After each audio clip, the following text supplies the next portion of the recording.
خداوند یسوع مسیح کے پاک اور جلیل القدر نام میں آپ تمام کی سلامتی ہو۔ میرا نام پاسٹر ہیرس الیاس گل ہے اور میں خداوند کی شکر گزاری کرتا ہوں گریس نیٹ ورک کے لیے اور پاسٹر دانش پیٹر صاحب کے لیے، جنہوں نے یہ موقع فراہم کیا کہ میں آپ سب کے ساتھ مل کر خدا کے کلام کو سیکھ سکوں۔ آج جس کتاب میں سے ہم اپنی رہنمائی کے لیے تلاوت کریں گے اور خداوند کے کلام مقدس پر غور کریں گے، وہ پرانے عہد نامہ میں سے آستر کی کتاب ہے۔ آپ سب آستر کے متعلق اور آستر کی کتاب کے متعلق بہت کچھ جانتے ہوں گے۔ آپ نے بہت کچھ اس کتاب کے متعلق اور اس کہانی کے متعلق سن رکھا ہوگا۔ آئیں آج ہم اس کہانی پر اور اس کردار پر ایک بار پھر خداوند کے کلام مقدس کی روشنی میں سیکھنے والے بنیں کہ آج ہم سب کی نصیحت اور تربیت کے لیے خدا ہم سے کیا کہنا چاہتا ہے۔ میرا یہ ایمان ہے کہ خداوند کے کلام کے پڑھے، سنے، سمجھے اور سیکھے جانے پر ہم سب بہت زیادہ برکت پائیں گے۔ آستر کی کتاب کے متعلق سب سے پہلے آپ کو چند تعارفی باتیں بتاتا چلوں کہ آستر کی کتاب میں ہمیں اکسویرس بادشاہ کا ذکر ملتا ہے، جو کہ ہندوستان سے لے کر کوش تک، یعنی موجودہ جو ایتھوپیا ہے، افریقہ ہے، وہاں تک اس کی سلطنت تھی، جو کہ تقریباً 127 صوبوں پر مشتمل تھی۔ 127 صوبوں پر اکسویرس بادشاہ، جو کہ 2 بر اعظم ہیں، ایشیا اور افریقہ، ان میں 127 صوبوں پر وہ سلطنت کرتا ہے، بادشاہی کرتا ہے۔ اور اگر ہم اس کی پہلی آیات میں ہی دیکھیں تو ہمیں یہ معلوم ہوتا ہے کہ اکسویرس بادشاہ اپنی جلیل القدر سلطنت اور اپنی دولت اپنے آئے ہوئے مہمانوں کو دکھاتا ہے۔ وہ اپنی ساری شان و شوکت، اپنی دولت، اپنی حشمت اور جو کچھ اس کے پاس تھا وہ اپنے مہمانوں کو، اپنے دوستوں کو دکھاتا ہے، اور وہ اس میں بڑی خوشی محسوس کرتا ہے۔ اور ایک دن ایسا ہوتا ہے کہ وہ اپنی خوبصورت ملکہ، اپنی خوبصورت بیوی ان تمام تر مہمانوں اور دوستوں کو دکھانا چاہتا ہے، اور ایسے میں ملکہ کو دعوت بھیجی جاتی ہے کہ وہ اپنا خوبصورت لباس پہن کر، خوبصورت اور شاہانہ ملبوسات سے ملبس ہو کر حاضر ہو۔ تو ایسے میں ملکہ بادشاہ کے حکم کی تابعداری نہیں کرتی، وہ نافرمانی کرتی ہے، اور وہ بادشاہ کے کہنے پر اس محفل میں حاضر نہیں ہوتی۔ ایسے میں بادشاہ اپنی شرمندگی محسوس کرتا ہے، اپنی بے عزتی محسوس کرتا ہے، اور وہ اپنے ملازموں اور خدمت گزار لوگوں سے مشورہ لیتا ہے کہ اب کیا کیا جائے۔ اس کے ماتحت اور اس کے ساتھ رہنے والے وہ لوگ اور وہ دوست اسے یہ مشورہ دیتے ہیں کہ تو ملکہ کو اس کی اس بغاوت، اس کی اس نافرمانی کی سزا دے، اور سزا یہ ہوگی کہ وہ اپنے عہدے سے ہٹا دی جائے اور اس کی جگہ کوئی اور خوبصورت عورت ملکہ کے عہدے پر فائز کی جائے۔ اور دوسرے باب کی دوسری آیت سے میں آپ کے لیے پڑھوں گا۔ یہاں پر لکھا ہے، تب بادشاہ کے ملازم جو اس کی خدمت کرتے تھے کہنے لگے کہ بادشاہ کے لیے خوبصورت کنواریاں ڈھونڈی جائیں۔ ہاں جی، ایک بیوٹی کانٹیسٹ کرنے کی صلاح پیش کی گئی، مشورہ پیش کیا گیا کہ ایک بیوٹی کانٹیسٹ ہو جس میں خوبصورت اور کنواری لڑکیاں حاضر ہوں، اور ان میں سے جو بادشاہ کو پسند آئے وہ اس کی اگلی اور نئی ملکہ بنے۔ تیسری آیت میں یوں لکھا ہے، اور بادشاہ اپنی مملکت کے سب صوبوں میں منصب داروں کو مقرر کرے تاکہ وہ سب جوان خوبصورت کنواریوں کو کثر سوسن کے بیچ حرم سرا میں اکٹھا کر کے بادشاہ کے خواجہ سرا ہیجا کے سپرد کرے۔ ہیجا اس خواجہ سرا کا نام ہے جس کے پاس حرم سرا کی تمام تر عورتوں کی ذمہ داری تھی۔ انہوں نے مشورہ یہ پیش کیا کہ وہ لڑکیاں جو خوبصورت ہوں، جو جوان ہوں، جو کنواری ہوں، جب انہیں چنا جائے تو وہ کچھ عرصہ کے لیے وہ ہیجا کے سپرد کی جائیں تاکہ وہ حرم سرا میں رہے اور ہیجا ان کی دیکھ بھال کرے، اور پھر ان میں سے جو اس لائق ہو کہ بادشاہ کی ملکہ بنے اور اس عہدے پر فائز کی جائے، اسے چنا جائے اور اس عہدے پر مقرر کیا جائے۔ چوتھی آیت میں یوں لکھا ہے، اور جو کنواری بادشاہ کو پسند ہو وہ وشتی کی جگہ، یعنی جو پرانی ملکہ ہے اس کی جگہ لے۔ آپ کو پس منظر بتانا بڑا لازمی ہے۔ اب آپ دیکھ سکتے ہیں کہ بادشاہ جو کہ آگ بگولا ہے، بادشاہ جو کہ اپنے دوستوں اور اپنے خدمت گزار لوگوں میں انسلٹڈ محسوس کر رہا ہے، اسے یہ محسوس ہوا کہ یہ میری بے عزتی ہے کہ میرے حکم پر، بادشاہ کے حکم پر اس کی ملکہ حاضر نہیں ہوئی۔ اب یہ جو مشورہ پیش کیا گیا ہے، اب اس پر عمل درآمد ہونے والا ہے۔ آپ کو سن کر بڑا لطف آئے گا۔ یہ بڑی خوبصورت کہانی ہے، یہ بڑی خوبصورت کتاب ہے، اور اس میں ہمارے سیکھنے کے لیے بہت کچھ ہے۔ پھر ہم دوسرے باب کی 7ویں آیت میں دیکھتے ہیں کہ یہاں پر ایک اور کردار کو متعارف کروایا جا رہا ہے۔ اب تک ہم نے بادشاہ اکسویرس کے بارے میں دیکھا، اب تک ہم نے اس کی ملکہ وشتی کے بارے میں سنا، اور اب ایک تیسرا کردار اس میں متعارف ہو رہا ہے جو کہ اس کہانی کا بڑا مرکزی کردار ہے۔ آئیں اس کے بارے میں دیکھیں۔ 7ویں آیت میں یوں لکھا ہے، اس نے اپنے چچا کی بیٹی حدثہ یعنی آستر کو پالا تھا۔ کس نے پالا تھا؟ یہ مرد کی بات ہو رہی ہے۔ مرد کی ایک یہودی جوان تھا جس نے اپنے چچا کی بیٹی کو یعنی حدثہ کو، جسے ہم آستر کہتے ہیں اور جس کے نام سے یہ کتاب ہے، اس نے اپنی چچا زاد بہن کو بیٹی سمجھ کر، بیٹی جان کر پالا، اور اس لڑکی حدثہ یعنی آستر کے ماں باپ نہ تھے۔ اور بائبل مقدس ہمیں حدثہ یعنی آستر کے بارے میں چند ایک باتیں بتاتی ہیں، آئیں ان پر غور کریں۔ یہاں پر لکھا ہے کہ وہ لڑکی حسین اور خوبصورت تھی۔ ہاللویا! وہ حسین اور خوبصورت تھی، اور جب اس کے ماں باپ مر گئے تو مردکی نے اپنے چچا کی بیٹی حدثہ یعنی آستر کو اپنی بیٹی کر کے پالا۔ 8ویں آیت میں یوں مرقوم ہے، سو ایسا ہوا کہ جب بادشاہ کا حکم اور فرمان سننے میں آیا اور بہت سی کنواریاں قصر سوسن میں اکٹھی ہو کر ہیجا کے سپرد ہوئیں تو آستر بھی بادشاہ کے محل میں پہنچائی گئی اور عورتوں کے محافظ ہیجا کے سپرد ہوئیں، اور وہ لڑکی اسے پسند آئی اور اس نے اس پر مہربانی کی اور فوراً اسے شاہی محل میں سے طہارت کے لیے اس کے سامان اور کھانے کے حصے اور ایسی 7 سہیلیاں جو اس کے لائق تھیں اسے دیں، اور اسے اور اس کی سہیلیوں کو حرم سرا کی سب سے اچھی جگہ میں لے جا کر رکھا۔ ہاللویا!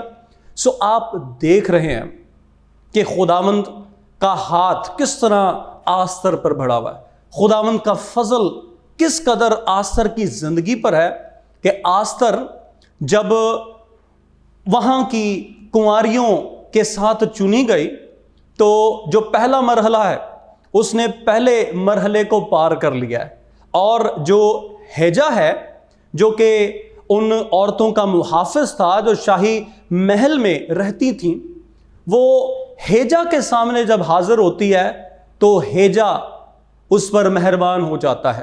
ہیجا کی نظر عنایت، نظر کرم آستر پر ہوتی ہے، اور لکھا ہے کہ وہ اسے محل کی سب سے اچھی جگہ میں رکھتا ہے اور اسے 7 سہیلیاں بھی دیتا ہے، اور اس کے ساتھ ساتھ اس کی طہارت یعنی اس کی صفائی ستھرائی کے لیے جو کاسمیٹکس درکار تھے، جو چیزیں درکار تھیں، وہ بھی اسے عطا کرتا ہے اور کھانے پینے کا اسے سامان بھی دیتا ہے۔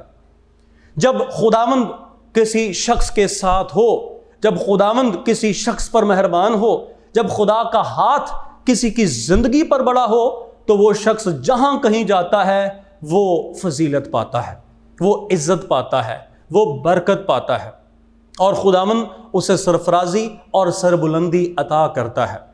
ایک وقت ایسا ضرور ہماری زندگی میں آتا ہے کہ ہم اپنی ان تمام تر مشکلات سے، ان پریشانیوں سے، ان مصیبتوں سے، ان ناکامیوں سے، ان پستیوں میں سے نکلتے ہیں اور خداوند ہمیں سربلند کرتا ہے۔ ہاللویا۔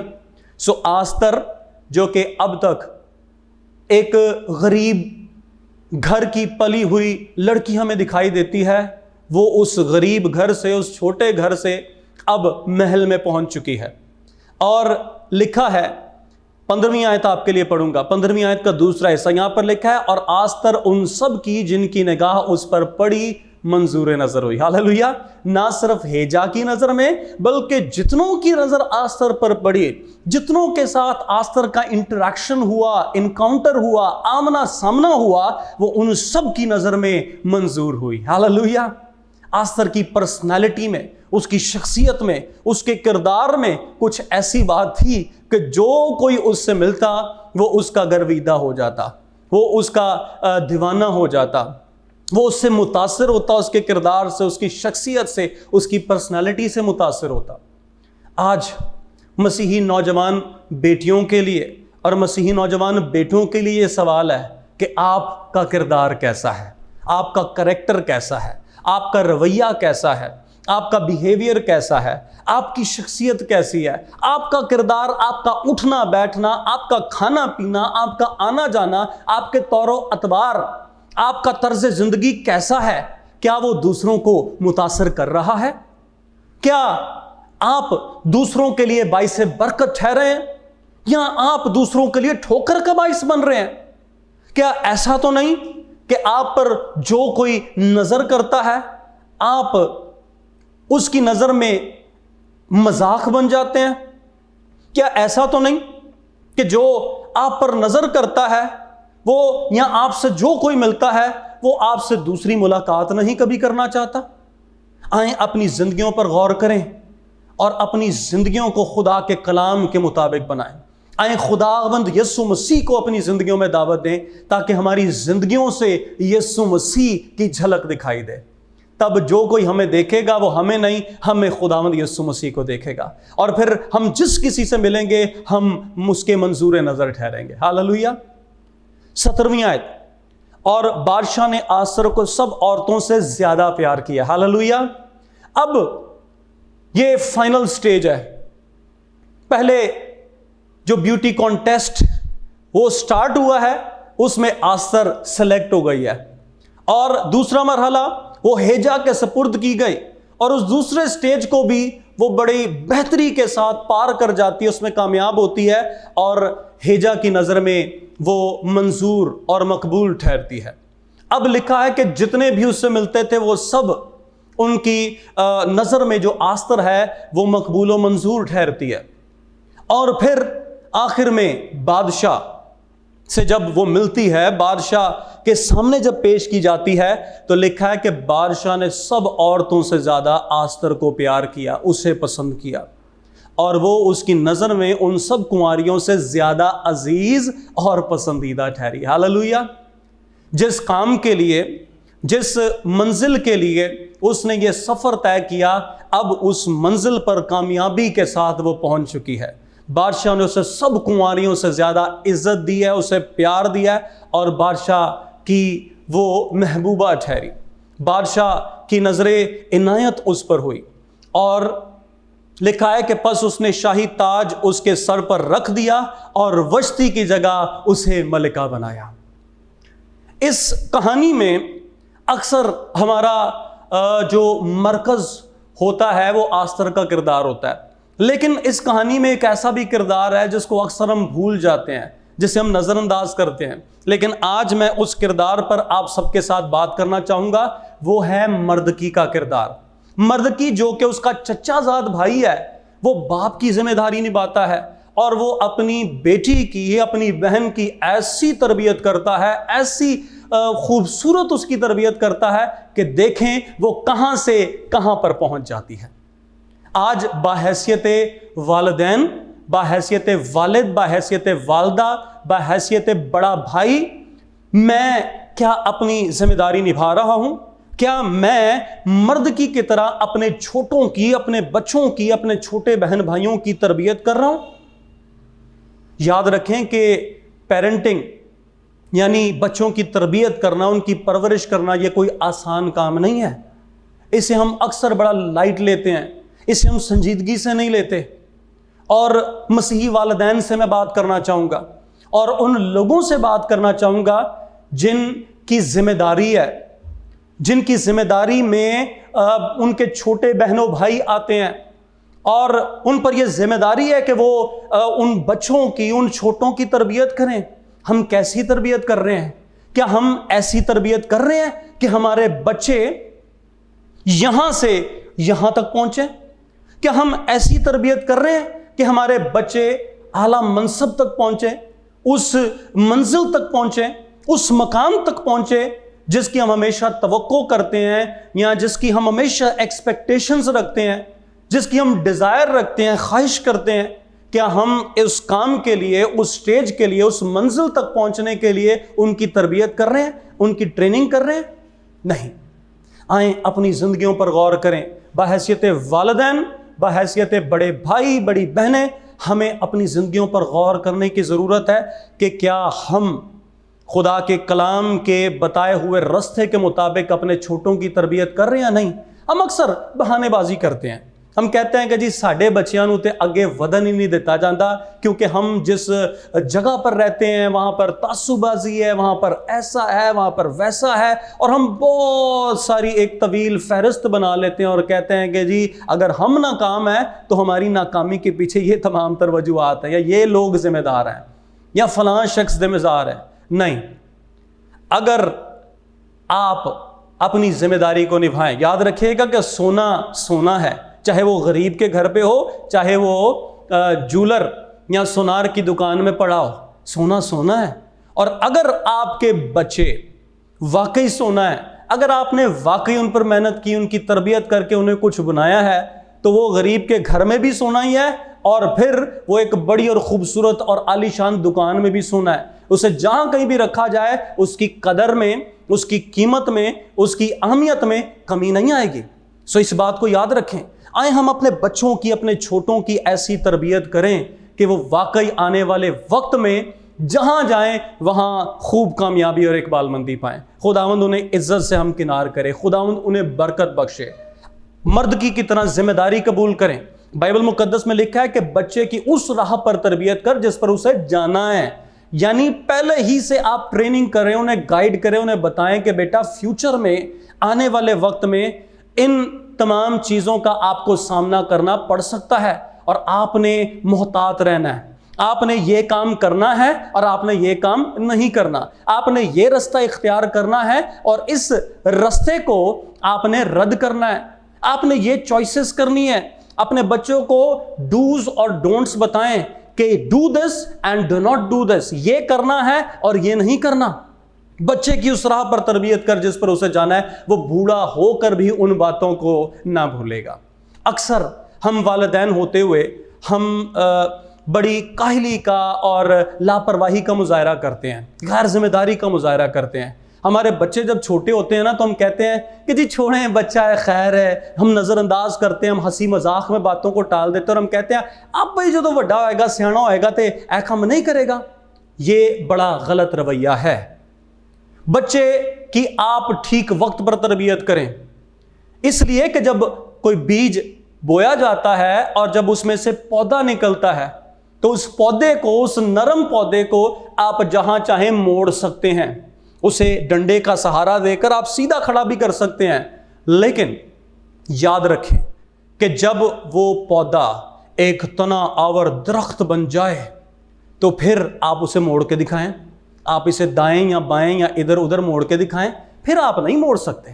آپ اس درخت کو پھر موڑ نہیں سکتے، اس کا پھر ایک ہی حل ہے کہ اسے کاٹا جائے۔ اور یہی کلام مقدس میں لکھا ہے کہ جو درخت پھل نہیں لاتا، اچھا پھل نہیں لاتا، وہ کاٹا اور آگ کی جھیل میں ڈالا جاتا ہے۔ سو اپنی زندگیوں پر غور کریں کہ کیا ہم بھی ایسا تو نہیں کر رہے؟ کیا ہم جو ٹھیک وقت ہے تربیت کا اسے نظر انداز تو نہیں کر رہے؟ ہم بچے کی تربیت کیا کر رہے ہیں یا نہیں کر رہے؟ سب سے بڑا جو تربیت کا ذریعہ ہے یا طریقہ ہے وہ یہ ہے کہ آپ بچوں کو اپنے کردار سے، اپنے ایکشن سے انہیں بہترین نمونہ پیش کریں۔ یاد رکھیں، اگر بچے آپ کو جھوٹ بولتا ہوا دیکھیں گے تو آپ بچوں سے بھلے 100 بار کہہ لیں، 1000 بار کہہ لیں کہ بیٹا جھوٹ نہیں بولتے، جھوٹ بولنا بری بات ہوتی ہے، لیکن جب آپ کو اس نے جھوٹ بولتے ہوئے دیکھ لیا ہے تو وہ کبھی بھی اپنی زندگی میں سچ نہیں بولے گا۔ ٹھیک ہے، وہ ایک کورا کاغذ ہے، آپ جو کچھ کریں گے وہ اس کی زندگی پر لکھتا چلا جائے گا اور پھر آپ اسے مٹا نہیں سکتے۔ یہ بڑا حساس، بڑا سینسٹیو وقت ہوتا ہے کہ جب بچے چھوٹے ہوں تبھی سے ان کی ٹھیک وقت پر آپ تربیت کریں۔ ہم تعلیم و تربیت پر غور نہیں کرتے، ہم قرضے اٹھا کر شادیاں تو کر لیتے ہیں، ہم کپڑے اچھے پہننے کے لیے ہم بڑے قرضے اٹھا لیتے ہیں، لیکن اپنے بچوں کو مسیحی تعلیم و تربیت اور اکیڈمک ایجوکیشن، پروفیشنل ایجوکیشن دینے کے لیے ہم کچھ نہیں کرتے۔ مردکی کو دیکھیں کہ اس نے محنت کی ہے اپنی بیٹی پر، اپنی بہن پر، اور وہ بیٹی کہاں تک پہنچی ہے۔ اب وہ بیٹی ایک اچھے مقام پر پہنچی ہے۔ آستر بادشاہ کی ملکہ بن چکی ہے۔ صرف حسن و جمال پر ہی غور نہ کریں بلکہ باطنی انسانیت پر، اپنے اندر اپنی جو باطن ہے اس پر غور کریں کہ اسے خود سدھارنے کی اور اسے خوبصورت بنانے کی ضرورت ہے۔ اور ایک اور بات، جب ہم پوری آستر کی کتاب کا مطالعہ کرتے ہیں تو ہمیں معلوم ہوتی ہے کہ آستر ایک تابع دار بیٹی تھی، تابع دار بہن تھی، جو کچھ مرد کی اس سے کہتا ہے وہ کرتی ہے۔ وہ ایک دعا گو بیٹی تھی، وہ دعا کرتی ہے، اور جب ایک سازش یہودی قوم کے خلاف کی جاتی ہے تو وہ سازش کو دعا اور روزے کے ساتھ اور اپنے بھائی کی تابع داری کے ساتھ اس سازش کو ناکام بنا دیتی ہے، اور پوری یہودی قوم اس کے باعث، اس کی فرما برداری کے باعث اور کے کردار کے باعث بچ جاتی ہے۔ آج تمام تر مسیحی سیاستدانوں سے اور جو سماجی کارکنان ہیں، جو لیڈرز ہیں، جو مذہبی لیڈرز ہیں، جو سیاسی لیڈرز ہیں، ان سے سوال ہے کہ کیا ہم آستر کی طرح اپنی ذمہ داری کو نبھا رہے ہیں؟ کیا ہم اپنی قوم کو بچانے کے لیے محنت کر رہے ہیں؟ یہودی آج بھی اس دن کو جو لکھ دیا جا چکا تھا کہ اس دن پوری یہودی قوم کو مار دیا جائے، قتل کر دیا جائے، اور اس دن کو اب برکت کا دن بنانے والی کون ہے؟ آستر ہے، اس کی محنت ہے، اس کا دعا اور اس کا روزہ ہے۔ تو وہ دن جو موت کا دن تھا، جو خطرے کا دن تھا، جو یہودیوں کے لیے ماتم کا دن تھا، اب وہ برکت کے دن میں، جشن کے دن میں اور خوشی کے دن میں تبدیل ہو چکا ہے۔ یاد رکھیں کہ آپ کی دعا، آپ کا روزہ، آپ کا درست رویہ تمام تر دشمن کی سازشوں کو ریورس کر سکتا ہے، اور وہ سارے جال جو ہمارے لیے بنتا ہے وہ اس پر الٹے آ سکتے ہیں، وہ ان گڑھوں میں گر سکتا ہے جو ہمارے لیے وہ کھودتا ہے۔ آستر کے نام کا مطلب ستارہ ہے، اور وہ واقعی ایک چمکتا ہوا ستارہ بن کر ہمیں دکھائی دیتی ہے۔ آئیں مسیحیوں، ہم اپنی زندگیوں پر غور کریں۔ یسوع مسیح نے کہا کہ تم دنیا کا نور ہو۔ کیا ہم دنیا میں چمک رہے ہیں؟ کیا ہم دنیا کے لیے باعث برکت ٹھہرے ہیں؟ کیا ہم اچھا اور بہترین نمونہ ان کے لیے پیش کر رہے ہیں؟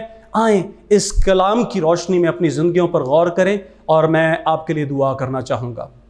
آئیں اپنے سروں کو جھکائیں اور اپنی آنکھوں کو بند کریں۔ پیارے بزرگ آسمانی باپ، ہم تیری شکر گزاری کرتے ہیں تیرے اس خوبصورت کلام کے لیے جو ہمارے قدموں کے لیے چراغ اور ہماری راہ کے لیے روشنی ہے۔ یہ کلام ہماری ہڈیوں کے لیے تازگی اور ہماری ناف کی صحت ہے۔ خداوند تو اس کلام سے ہماری تربیت کرتا ہے اور ہم اس تربیت کو قبول کرتے ہیں۔ خداوند دعا کرتے ہیں کہ تو ہمیں بھی بحیثیت مسیحی والدین، بحیثیت بڑے بھائی اور بہن، بحیثیت خداوند ذمہ دار مسیحی، ہمیں یہ توفیق عطا کر کہ ہم اپنے چھوٹوں کی تربیت تیرے کلام کے مطابق کرنے والے ہوں، اور اس طور پر ان کی تربیت کرنے والے ہوں کہ جب وہ باہر معاشرے میں نکلیں تو خداوند تیرے نام کو عزت اور جلال دینے کا باعث ٹھہریں، وہ خوب کامیاب اور اقبال مند ہو، اور وہ جہاں کہیں جائیں یسوع مسیح کے جلال کو اور اس کی خوبیوں کو ظاہر کرنے والے ہوں۔ خداوند دعا کرتا ہوں اپنے تمام تر